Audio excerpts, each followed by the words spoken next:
Hello friends, welcome back to my channel. Textbook থেকে যে WP কেপির যে লাইভ চ্যাপ্টার ওয়াইজ ম্যাথগুলো দেয়, সেই ম্যাথগুলোর আমরা আজকে ভগ্নাংশ যে অধ্যায়টা আছে সেটা সলভ করব। ঠিক আছে, প্রথমে এই অধ্যায়টা অর্থাৎ যাদের সাবস্ক্রিপশন নেওয়া আছে টেক্সটবুকে তাদের জন্য, মানে তারা তো এগুলো পাবেই ফ্রিতে, আর যাদের সাবস্ক্রিপশন নেওয়া নেই, টাকা কাটানো নেই, তারা কিন্তু এই ক্লাসগুলো খুব হেল্পফুল হবে, কারণ প্রিভিয়াস ইয়ার কোশ্চেন থেকেই তারা কিন্তু দেয়। আর এই প্রথমে যে পিডিএফটা আমি টেলিগ্রাম গ্রুপে প্রোভাইড করে দেবো, সেখান থেকে তোমরা আগে 8 মিনিটে ওই কোশ্চেনের টাইম পাবে, অর্থাৎ টেক্সটবুকের টাইম পাবে 8 মিনিট। ঠিক আছে, 8 মিনিটে তোমাকে 10টা কোশ্চেন করতে হবে। তো এই 8 মিনিটে তোমরা প্রথমে করার চেষ্টা করবে। আর যদি 8 মিনিটে না করতে পারো তাহলে ভাববে যে তোমাদের মানে প্রিপারেশন অনেক কম আছে, তোমাদেরকে তখন ওই ফ্র্যাকশন চ্যাপ্টারটাকে আরও ভালো করে করতে হবে। ঠিক আছে, আমি প্রথমে মক টেস্ট দিয়েছিলাম, 10টার মধ্যে 9টা করেছিলাম, তার জন্য 9 স্কোর হয়েছে। একটা কোশ্চেন টাইমের জন্য করতে পারিনি, মানে অঙ্কটা হয়ে যেত, লাস্ট মাইনাস প্লাস একটু গন্ডগোলের জন্য টাইমে করতে পারিনি। ঠিক আছে, ওই একটা করতে পারিনি, তার জন্য র্যাঙ্ক হয়ে গেছে 21, 408 জন মকটা দিয়েছিল। অ্যাভারেজ স্কোর হচ্ছে 5.48, অর্থাৎ এই স্কোরটার ওপরে যদি, মানে এই স্কোরটার মধ্যে যদি পাও মানে তুমি অ্যাভারেজে আছো, এটার ওপরে পেলে তুমি ভালো পর্যায়ে আছো, আর এর থেকে কম পেলে মানে তুমি ভাবে যে তোমার প্রিপারেশন একবারই লো। এই ক্লাসটা করে শুধুমাত্র আমরা শুধু যে কোশ্চেন সলভ করে দেবো সেটা নয়, কিভাবে টাইম ম্যানেজমেন্ট করবে, কোনটা লাস্টে অঙ্ক করবে সেটাও বলে দেবো, মানে কোন অঙ্কগুলো লাস্টে করবে, কোনটা ফার্স্টে করবে, তারপরে এক্সামে কিভাবে সলভ করবে সেটাও বলবো। ঠিক আছে, তো চলো আজকে ক্লাসটা শুরু করি, আর পিডিএফটা টেলিগ্রাম গ্রুপে প্রোভাইড করে দেবো। দেখো ফার্স্ট কোশ্চেন, এই কোশ্চেনটা আমার 12 সেকেন্ড টাইম লেগেছিল। বলা আছে একজন মানুষ তার আয়ের 2/5 অংশ ব্যয় করে, তার কাছে 90 টাকা বাকি আছে, শুরুতে তার কত টাকা ছিল? তাহলে এই 5 ভাগের মধ্যে 2 ভাগ আছে, এবার বাকি টাকা তোমাকে, মানে বাকি অংশটা তোমাকে বের করতে হবে আগে। এবার বাকি অংশ কী করে বের করবে? বেসিক কনসেপ্ট বের করা হচ্ছে এটা, যে 1 - 2/5, এইভাবে যদি 1 থেকে মাইনাস করো মানে তুমি বাকিটা পেয়ে যাবে। কিন্তু এই 1 থেকে মাইনাস করা এগুলো তোমরা 5, 6-এ করেছো। এখানে বাকি অংশ কী করে বের করবে? টোটাল 5 ভাগের মধ্যে 2 ভাগ ব্যয় করে দিয়েছে, তাহলে বাকি আছে কত? 5 ভাগের মধ্যে আর 3 ভাগ বাকি আছে। এটা হচ্ছে বাকি বের করার নিয়ম। কিন্তু এখানে বলা আছে 90 টাকা বাকি আছে, আর অংশর ক্ষেত্রে কত? 5 ভাগের মধ্যে 3 ভাগ বাকি আছে, আর টাকার ক্ষেত্রে 90 টাকা। তাহলে এইটা সমান হচ্ছে কত? 90। আর এই ভগ্নাংশের অঙ্ক সবসময় 1 ধরে করতে হয়, যে শুরুতে তার টাকা ধরে নিলাম 1, তাহলে 1 ইউনিটের ভ্যালু বের করে নাও, তাহলে অ্যান্সার চলে আসবে 90। সমানের এদিকে গেলে কি হয়? উপরে 5, তলায় এটা। কিন্তু এই 1 ইউনিটের ভ্যালুটাও আমি এখানে যেটা বের করলাম, পরীক্ষা হলে আমরা সেটা বের করব না। তাহলে এদিকে হচ্ছে 150। কেন বের করব না? দেখো এই সামনাসামনি, এটা সমানের সামনাসামনি কাটা কুড়ে যায়, তাহলে এখানে কাটা দিলে কত হবে? 30 হবে। এবার এই 5টা কী হবে? কোনাকুনি গুণ হয়, তাহলে 150 টাকা হয়ে যাবে আমাদের এই প্রশ্নের রাইট অ্যান্সার। এই ভগ্নাংশের মধ্যে কোনটি বৃহত্তম? তাহলে এবার আমাদের বৃহত্তম সংখ্যাটা বের করতে হবে। প্রথমে কত আছে? 5/6, তাহলে এখানে 5/6 লিখলাম। তারপরে কত আছে? 6/11, 5/6, 6/11, আর এদিকে হচ্ছে কত? 2/3, 2/3, 8/9, আর একটা হচ্ছে কত? 6/7। কোনাকুনি গুণ করে আমরা দেখব বৃহত্তম আর ক্ষুদ্রতম। তাহলে এখানে 6-এর সাথে 6 গুণ করলে কত হবে? 36, 5-এর সাথে 11 গুণ করলে কত হবে? 55। তাহলে এখানে বৃহত্তম সংখ্যা কোনটা? এইটা হচ্ছে 5/6। এবার এর সাথে 2/3টাকে তুলনা করব, তাহলে 5/6-এর সাথে যদি 2/3 যদি তুলনা বলছে বা কোনাকুনি গুণ করব, 6 দুগুণে 12, 3-5-এ 15, তাহলে বৃহত্তম সংখ্যা কোনটা? 5/6। এই 5/6-এর সাথে এবার এই 5/6-এর সাথে এবার 8/9 কোনাকুনি গুণ করব, তাহলে 6-8 48, 5-9 45। তাহলে বৃহত্তম কোনটা? এই 8/9 বৃহত্তম। এই 8/9-এর সাথে এবার 6/7 তুলনা করব, তাহলে এদিকে 6-9 54, 6-9 54, আর এদিকে 7-8 56। তাহলে বৃহত্তম কোনটা? 8/9। তাহলে এখানে বৃহত্তম সংখ্যা হচ্ছে 8/9, অপশন 2 সঠিক অ্যান্সার। যদি একটি ইটের 7/6 অংশের ওজন 16 ভাগের 7 ভাগ অংশের ওজন 8 ভাগের 21 কিলোগ্রাম হয়, তবে ইটটির 5/12 অংশের ওজন কত হবে? সিম্পল অঙ্ক। এই অঙ্ক দেখে মানে করলে হবে না, যে এটাও এদিকে আছে ভগ্নাংশতে, এদিকেও ভগ্নাংশতে আছে, কি করব? এদিকে আমাদের বলা আছে 7/16 ভাগের ভাগ, মানে ওজন কত বলা আছে? 21/12। 8 কিলোগ্রাম। সবসময় আমরা এক ইউনিটের ভ্যালু বের করব। তাহলে 1 ইউনিটের ভ্যালু কত হবে? তাহলে 21/8, 7/16টা সমানের এদিকে গেলে কি হয়? 16/7 উল্টে যায়। 1 ইউনিটের পরে যেটা বের করি, অর্থাৎ এই আমাদের 5/12 অংশের ভ্যালু বের করতে চেয়েছে। তাহলে 5/12 অংশের ভ্যালু কত হবে? তাহলে এখানে এই 1 ইউনিটের ভ্যালু যেটা বের করি সেটার সাথে গুণ করে দিই। তাহলে 5/12 এটাকে গুণ করে দাও, কাটাকুটি করো, অ্যান্সার চলে আসবে। 8 দিয়ে কাটো, 8 দুগুণে 16, 7 দিয়ে কাটো, 3 7 21, 3 দিয়ে কাটো, 3 4 12, 2 দিয়ে কাটো, 2 দুগুণে 4। তাহলে এখানে কত হচ্ছে? 5/2 কেজি। ঠিক আছে, 5/2 কেজি হয়ে যাবে সঠিক অ্যান্সার। যে 5/12 অংশের না 5/12 অংশের মান হচ্ছে কত? 5/2 কেজি। এবার এই কোশ্চেনটা দেখো, প্রথমে এই 1/13 আছে, ভাগটাকে যদি গুণ করি তাহলে 13/1 হবে। তাহলে এই 13 আর এই 13 তো কাটাই যাবে, আর প্রতিটা 13র কিউব করে দিলেই আমাদের অ্যান্সার চলে আসবে। এবার কি করে আসছে দেখো, প্রথমে তুমি এটাকে যদি পরীক্ষা হলে এইভাবে করতে যাও যে 1/13 ভাগটাকে গুণ করলে কত হবে? 13/1, আবার এই ভাগটাকে গুণ করলে 13/1, আবার এই ভাগটাকে গুণ করলে 13/1, এটাকে ভাগ 13/1। এই 13 তো কাটাই যাবে, আমাদের যেটা পড়ে থাকবে 13র কিউব পড়ে থাকবে। ঠিক আছে, তাহলে 13র কিউব কত হবে? এদিকে 2197 হয়ে যাবে এই প্রশ্নের সঠিক অ্যান্সার। যে 13র কিউব হয় কত? 2197। 5/11 এবং 11/5-এর যোগফল কত? তাহলে এখানে 5/11 যোগ চিহ্ন কত? 11/5। তাহলে এখানে এই লসাগু কত হবে? 5 11 55। তাহলে এই 11কে 55 দিয়ে যদি ভাগ করি তাহলে 5 হবে, ওই 5কে ওপরের 5 দিয়ে গুণ করলে 25 হবে, আর এদিকে হচ্ছে 121 হবে। তাহলে 25 26 অর্থাৎ 146 হচ্ছে, আর তলায় কত? তলায় হচ্ছে 55।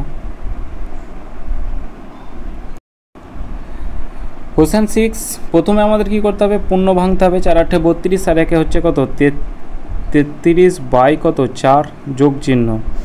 এর মানে কি? গুণ চিহ্ন। তাহলে এখানে 6/5, এর মানে কি? গুণ চিহ্ন।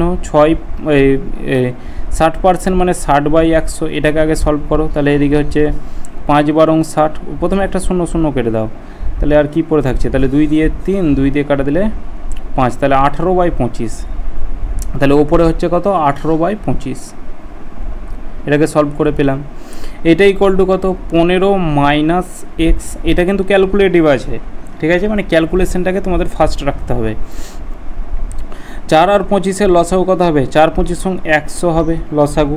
তাহলে 100 যদি লসাগু হয় তাহলে এই 100কে 4 দিয়ে ভাগ করলে কত হবে? 25। এই 25কে 3 দিয়ে ভাগ করতে হবে, তাহলে 25কে 33 দিয়ে গুণ করতে হবে। মানে এই 100কে তুমি 4 দিয়ে ভাগ করলে 25 হবে, ওই 25কে এটার সাথে গুণ করতে হবে। তাহলে এই গুণটাকে একটু তাড়াতাড়ি করতে হবে। 33টাকে ভাঙো 3 × 11, 3 25 সঙ্গে 75 × 11। তাহলে এদিকে কত হচ্ছে? 75, 7 5 কত? 7 5 হচ্ছে 12 2 8, 825। তাহলে এটাকে সলভ করে কত পেলাম? 825 পেলাম। প্লাস 4 25 সঙ্গে 100, 4 18 72। এটা ইকুয়াল টু হচ্ছে কত? 15 - x। তাহলে এটাকে যোগ করলে কত হবে? 5 2 7, 7 2 9, 897, তলায় 100। এটা ইকুয়াল টু হচ্ছে 15 - x। নিচে দুটো শূন্য আছে, ওপরে 2 ঘর আগে দশমিক চলে যাবে, তাহলে 8.97। এটা ইকুয়াল টু 15 - x। তাহলে এদিকে তো -x আমাদের পড়েই থাকলো, এদিকে কি পড়ে আছে? 8.97 - 15। তাহলে বড়টার আগে মাইনাস আছে, সুতরাং আমাদের কি হবে? বড়টার আগে মাইনাস আছে, তাহলে এইটাকে মাইনাস করলে আমাদের মাইনাস হবে। তাহলে এদিকে -x ইকুয়াল টু এদিকে 3, তাহলে 4.13। 8 6 14 না, 6.03 হতে পারে। এখানে 15 থেকে মাইনাস করো 8.97। তাহলে এদিকে কত হচ্ছে? 9 6 15, হ্যাঁ 6.03। তাহলে এই মাইনাস মাইনাস তো কাটা যাবে, তাহলে x ইকুয়াল টু কত হবে? 6.03। এটাই হয়ে যাবে সঠিক অ্যান্সার। দুটি ভগ্নাংশের যোগফল 7/6, একটি ভগ্নাংশ 3/4 হলে দ্বিতীয় ভগ্নাংশটি কত?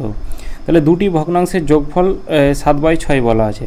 তাহলে একটা ভগ্নাংশ বলা আছে এত, তাহলে আর একটা ভগ্নাংশ দ্বিতীয় ভগ্নাংশটাকে এক্স ধরে নাও, তাহলে দুটি ভগ্নাংশের যোগফল তাহলে এক্স প্লাস 3/4 এটা ইকুয়াল টু কত, এটা ইকুয়াল টু মানে দুটি ভগ্নাংশের যোগফল বলা আছে 7/6, তাহলে এক্স ইকুয়াল টু কত হবে, তাহলে এদিকে হচ্ছে 7/6 প্লাস 3/4 এদিকে এলে মাইনাস 3/4, ঠিক আছে। তাহলে এদিকে 6 আর 4 লসাগু কত হবে, 12 হবে, তাহলে এদিকে 12 যদি হয় তাহলে 12কে 6 দিয়ে ভাগ করলে 2, তাহলে 7 দুগুণে 14 মাইনাস 4 3 12 9, তাহলে 9 5 14, তাহলে এদিকে 5 তলায় 12, তাহলে এই আরেকটা যে অংশটা সেটা হচ্ছে 5/12। কোশ্চেন 8 এই অঙ্কটা এবার দেখো, প্রথমে 7/12 আছে, এখানে যখন যোগ থাকবে, এই যে যোগ থাকবে মানে এটি সলভ করে নেব, আবার এদিকে এই গুণ এগুলো আছে, যোগ আছে মানে এটি আমরা সলভ করব, আবার এটি সলভ করব, এদিকে যোগ আছে, ঠিক আছে। যোগ বিয়োগ থাকলে এরকম কনসেপ্ট আমরা ইউজ করব। তাহলে 7/2 ভাগটাকে যদি গুণ করি তাহলে ওপরে 16 তলায় হচ্ছে 12, যোগ চিহ্ন, এটাকে কাটাকুটি করো, এই 8 দুগুণে 16, 4 দিয়ে 2, 4 দিয়ে 3, তাহলে এদিকে হচ্ছে কত 14 বাই হচ্ছে কত 3, তারপর হচ্ছে কি যোগ চিহ্ন, এটাকে এই প্রথমে আমাদের ভাগের কাজটা করতে হয়, তাহলে ভাগের কাজটা করব, তাহলে 4/7 প্রথমে এটা আছে এটাকে রেখে দেবো, 4/7 গণিত কত 3/4, এবার ভাগটাকে যদি গুণ করি তাহলে কি হবে, ওপরে 16 তলায় 9, তাহলে এদিকে এই 4 তো কাটা যাবে, 3 3 3 9, 3 7 21, 21 ওপরে 16 তলায় 21, তাহলে যোগ চিহ্ন কি, ওপরে 16 তলায় হচ্ছে 21। এবার এটাকে দেখো 7 দিয়ে কাটা দাও, 3 7 21, 2 দিয়ে কাটা দাও 2, তাহলে এদিকে হচ্ছে 2/3, এদিকে 2/3, মানে এদিকে 2/3 যোগ চিহ্ন, আবার আছে কত 2/3। এবার 21-এর লসাগু, এই 3 21-এর লসাগু তো আমাদের 21 হবে, আর একটাই অপশানে দেখো 21 আছে, ঠিক আছে, আর কোনো তো এই আর আমরা অঙ্কই দেখব না, ঠিক আছে, একটা অপশানে 21 আছে, মানে আমাদের যা ক্যালকুলেশন এখানেই করতে হবে। এবার তলায় 21 আছে, এবার এমন নয় যে কাটাকুটি করে হয়তো এইগুলোতে যদি অপশানে 7 থাকতো 3 থাকতো, যে ওপরের সংখ্যার সাথে কাটাকুটি করে হয়তো 7 থাকতো 3 থাকতো, মানে 21-এর ফ্র্যাকশানগুলো যদি থাকতো তবে আমাদেরকে ক্যালকুলেশন করতে হতো, ঠিক আছে। তাহলে এইটাকে আমরা তাও সলভ করে দেখি, যে 21কে 3 দিয়ে ভাগ করলে 7, তাহলে 7 14 98, যোগ চিহ্ন 16, যোগ চিহ্ন 7 দুগুণে 14, যোগ চিহ্ন 14। এবার এটাকে এই দেখি 4 4 8, 8 6 14, 14 আর এদিকে হচ্ছে 8 হচ্ছে 22, হ্যাঁ ওই 142ই হবে, তলায় হচ্ছে 21। এবার কোশ্চেন 9, এই কোশ্চেনটা আমি অ্যাটেন্ড করিনি, কারণ আগের যে 9টা কোশ্চেন ছিল এরপরে আমি 10 নম্বরেরটাও করে নিয়েছিলাম, তারপরে 9টা লাস্টে করব। তো লাস্টে আমি 6 মিনিট আমার 9টা কোশ্চেন হয়ে গেছিলো, আর 2 মিনিট ছিল, মানে 2 মিনিট 7 সেকেন্ড ছিল এই টাইমটা, 2 মিনিট 7 সেকেন্ড, এই টাইমে যখন আমি অঙ্কটা করতে যাই 2 মিনিট মানে এনাফ এই অঙ্কের জন্য, কিন্তু লাস্টের দিকে আমার এখানে এটাকে প্লাসের জায়গায় আমি মাইনাস করে দিয়েছিলাম, এবার হিসাব করে আমি দেখছি অ্যান্সার আসছে না, যখন আবার রিপিট করে অঙ্কটা করতে যাচ্ছিলাম তখন টাইমটা কিন্তু চলে গেছে, ঠিক আছে। তো একবারই এগুলো অঙ্ক করতে হবে। তাহলে দেখো 6 7 42, 1 43, মানে প্রথমে আমাদের ব্র্যাকেটের কাজ করতে হয়, তো প্রথম বন্ধনীর কাজটা করতে হবে, তাহলে 6 7 42, 1 43/6 মাইনাস 1/2 মাইনাস 1/3, এবার 6 2 3-এর লসাগু হবে 6, তাহলে এদিকে ওপরে কত হবে 43 মাইনাস 3 দুগুণে 6 মাইনাস 3 দুগুণে 6, তাহলে 43 থেকে যদি এটা কি হবে মাইনাসে মাইনাসে প্লাস হবে 5, তাহলে 43 থেকে 5 মাইনাস করলে কত হবে 38, তাহলে 38/6, 2 দিয়ে কাটা দিলে 2 একে 2, 19 দুগুণে 38, 2 দিয়ে 3, 19/3। এবার তার আগে আছে কি দেখো 1/5, কিছু নেই মানে গুণ চিহ্ন আছে, তাহলে 1/5 গুণ করে দাও, তাহলে এদিকে কত হচ্ছে 19/15 হচ্ছে। এবার এটাকে দেখো 3 5 15, 2 17/3, তাহলে এদিকে হচ্ছে কত 17/3 মাইনাস এবার কত 19/15, এবার এটাকে সলভ করতে হবে, তাহলে 19/3 আর 15-র লসাগু কত হবে 15 হবে, তাহলে এদিকে 3 5 15, 5 17 85 মাইনাস কত মাইনাস হচ্ছে 19, তাহলে এদিকে 6 9 15, 2 66/15, 3 দিয়ে কাটা দিলে 22, 3 দিয়ে কাটা দিলে 5, 22/5। এবার তার আগে আছে কত 3 4 12, 13/4, তার আগে আছে 13/4 যোগ চিহ্ন, এদিকে আছে কত 22/5, তাহলে 4 5 20 শূন্য হাতে থাকলো 2, সরি 4 5 20 শূন্য, 4 5 20 লসাগু। এবার এই 20কে 4 দিয়ে ভাগ করলে 5, 5 13 65 যোগ চিহ্ন 4, 4 এদিকে হচ্ছে 88, 8 আর 5 যোগ করলে কত হবে 13, এদিকে 9 9 6 15 153/20। এবার তার আগে কি আছে 3 8 24, একে 25/3, তাহলে ওপরে হচ্ছে এই প্রথমে আছে কত 25/3 মাইনাস কত 153/20। এবার 3 আর 20 লসাগু কত হবে, 3 আর 20 লসাগু আমাদের 60 হবে, 3 আর 20 লসাগু 60 হবে। এবার 3কে 20 দিয়ে যদি মানে 3কে 60 দিয়ে যদি ভাগ করি 20 হয়, 25, এবার 20কে 25 দিয়ে গুণ করতে হবে, তাহলে 25 দোকানে 50, 500 মাইনাস 60কে 20 দিয়ে ভাগ করলে 3, তাহলে এদিকে হচ্ছে কত 3 3 9, 3 5 15, 3 একে 3 459।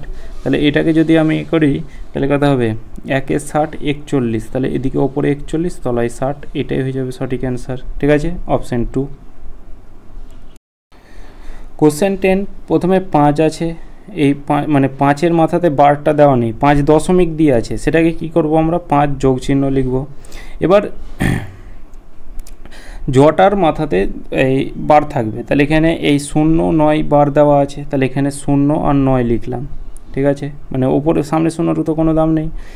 আর জটার মাথাতে বার দেওয়া থাকবে, এখানে দুটোর মাথাতে বার দেওয়া আছে, তলায় কি করব 2 9 বসাবো, 3টের মাথাতে বার থাকলে 3টে 9, তাহলে এটাকে যদি কাটাকুটি করো 9 11 99, তাহলে 1/11, এটাকে সলভ করলে কত হবে 11 5 11 55, আর একে হচ্ছে 56, 56/11, এটা হয়ে যাবে আমাদের এই প্রশ্নের সঠিক অ্যান্সার। তো এটাই আমাদের 10টা কোশ্চেন ছিল। ক্লাসটা কেমন লাগলো অবশ্যই জানাবে কমেন্ট করে। চলো দেখা হচ্ছে নেক্সট ক্লাসে।